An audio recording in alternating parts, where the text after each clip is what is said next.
A consciência da onipresença.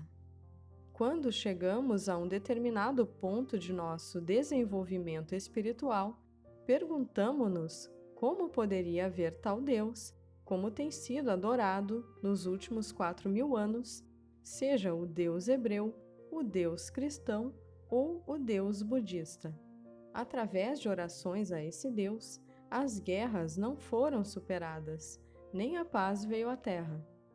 Além disso, seja qual for a longevidade demonstrada nesse último meio século, veio pelo aumento do conhecimento que a medicina alcançou através de pesquisa, resultando em uma melhor compreensão da nutrição e do saneamento.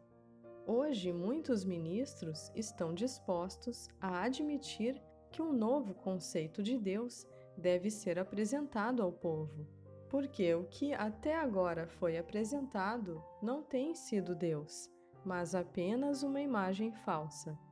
Não é fácil chegar a um ponto da consciência em que estejamos dispostos a reconhecer isso, e então nos perguntamos: o que é Deus? A questão é o que é Deus, e não quem, porque pensar em Deus como quem seria substituir uma falsa imagem por outra. Pense por um momento em onipresença, uma presença preenchendo todo o espaço, uma presença exatamente onde estamos, quer façamos nossa cama no céu, no inferno ou se caminhamos pelo vale da sombra e da morte. Salmos 23:4. O que é esta presença, que é onipresença e ao mesmo tempo todo poder e toda sabedoria? O que é isso? O que é essa presença que está sempre conosco, cujo prazer é dar-nos o reino? Esta presença que conhece nossas necessidades, mesmo antes de nós, que vai adiante de nós para endireitar os caminhos tortos, que prepara mansões para nós? O que é isso?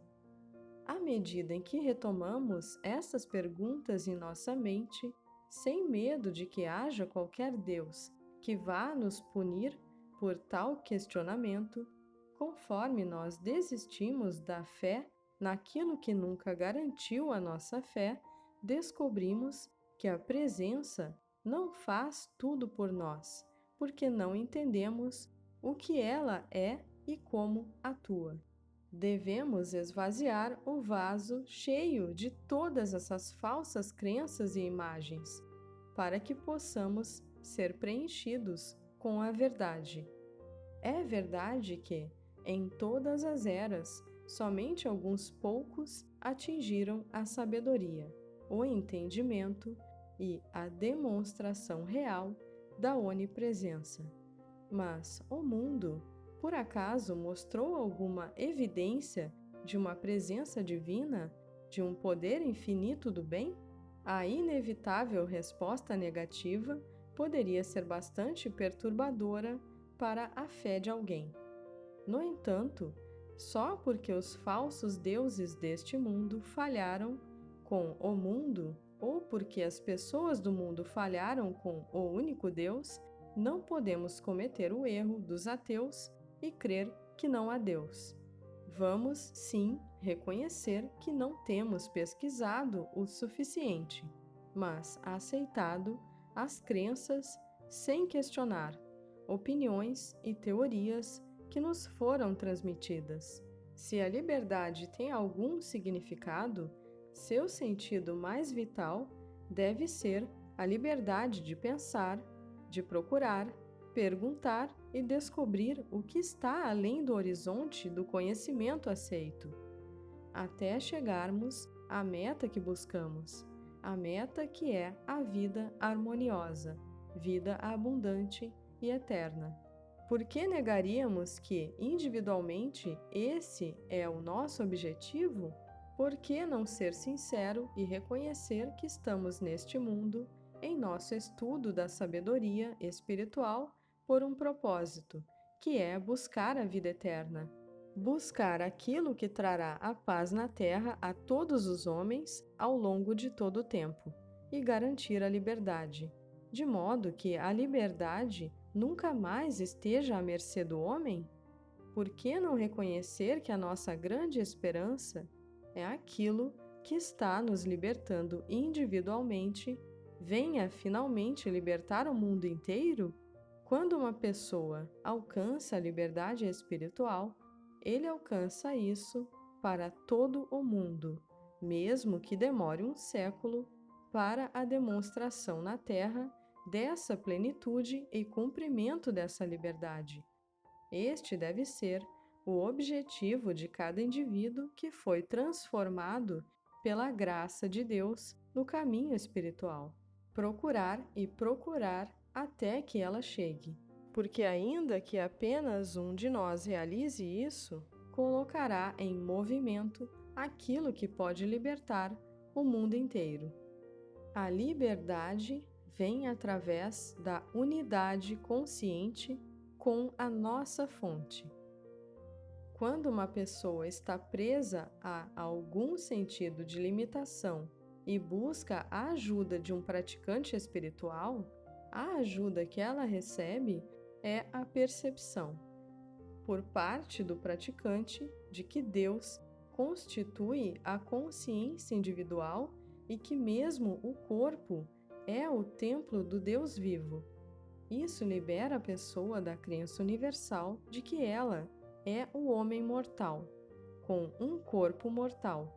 Como isso é comprovadamente verdadeiro para uma pessoa, porque não vemos que um indivíduo, ou dois, ou mais reunidos, ou 10 homens justos, Gênesis 18:32.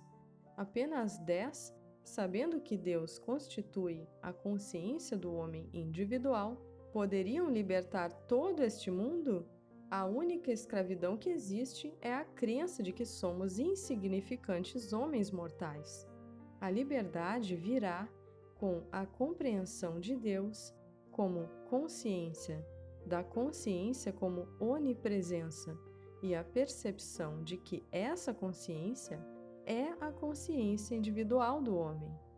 Nunca pensemos que a liberdade virá enquanto acreditarmos que Deus está em qualquer outro lugar, exceto onipresente como a consciência individual do homem. A liberdade vem quando percebemos nossa verdadeira identidade.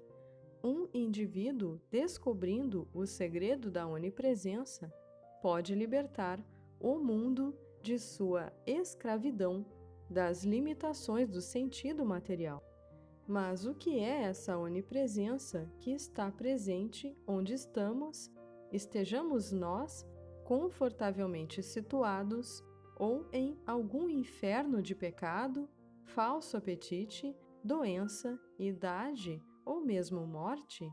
O que é que podemos nos libertar e, ao nos libertar toda a humanidade da escravidão dos 5 sentidos físicos e das limitações da mente humana? A consciência é a fonte criativa, presença, poder, lei e causa.